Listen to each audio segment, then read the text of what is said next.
Hey guys, welcome to this video. We're going to do some amazing mathematics today. It's called trigonometry proof. So it's called, basically, we have this easy equation here. It's called tan squared theta minus sine squared theta equals sine squared theta times tan squared theta. So if you can't tell, we changed the minus sign into the product sign. So it's pretty simple. We just take out the minus sign and we get the, that's not how it works.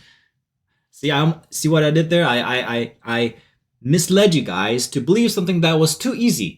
There's no such thing as easiness in life, but this question is actually very easy. So let's get started. So we have sine squared theta. I'm going to use theta instead of x from here, from, same thing, so follow along.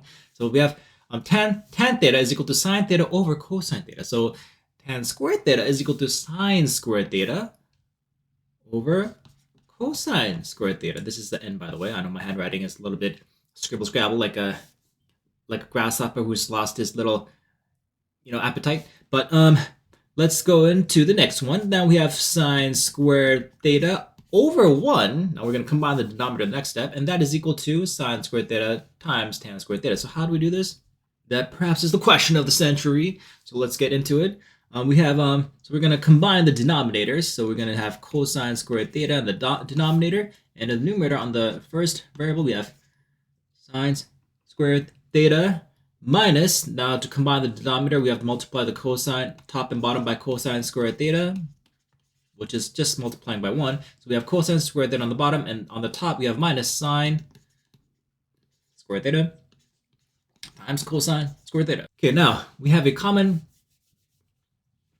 factor, and we can take out the sine squared theta from both these numbers. So if we take out the sine squared theta, it becomes 1 minus cosine squared, all multiplied by sine squared theta on the outside. So this is how it's going to look. So this is equal to sine squared theta on the outside times 1 minus cosine squared theta, right? Because if we take out the sine squared theta, this becomes 1. So if we take a look, this becomes 1, and this becomes just cosine squared theta or minus. And then on the outside, we take the sine squared theta out.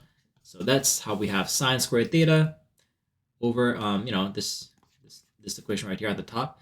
So that's how that works. So now we have that all over cosine squared theta. We're getting there. Now, if we know one of our trigonometric equations, it is sine squared theta plus cosine squared theta is equal to 1. This is one of the more common trigonometric identities. I'm not going to prove it because I don't have the intelligence to, but just listen to those smart people. Just the more intellectuals in the world will let you know that this is the equation. So we got sine squared theta plus cosine squared theta equals to 1. And then if we move the cosine squared theta to this side, then it becomes, so I'm just going to put a dotted line there, the demarcation line of North Korea. So sine squared theta is equal to 1 minus cosine squared theta, okay? Not that hard, is it? So now, what do you know? We have 1 minus cosine squared theta is equal to sine squared theta. So let's plug that in, shall we? Sine squared theta, and this becomes sine squared theta all over cosine squared theta. Now, if we take a look, we want to have sine squared theta multiplied by tan squared theta. Not that difficult, is it? Sine squared theta over cosine squared theta is equal to tan squared theta. Remember, we used that rule at the very beginning here. We changed this tan squared theta into sine squared theta over cosine squared theta. We basically have the same thing. Now we're changing it back, right? Back and forth. I know. So we go sine squared theta over cosine squared theta is equal to, well, you know what? Let's make this a little easier on the eye, shall we? This is basically sine squared theta over cosine squared theta multiplied by sine squared theta. And this becomes tan squared theta. So we have tan squared theta multiplied by sine squared theta. Now, just to put the nail in the coffin, we have sine squared theta over tan squared theta. So let's switch it up. So we have this. We can switch the left and the right term is equal to sine squared theta multiplied by tan squared theta.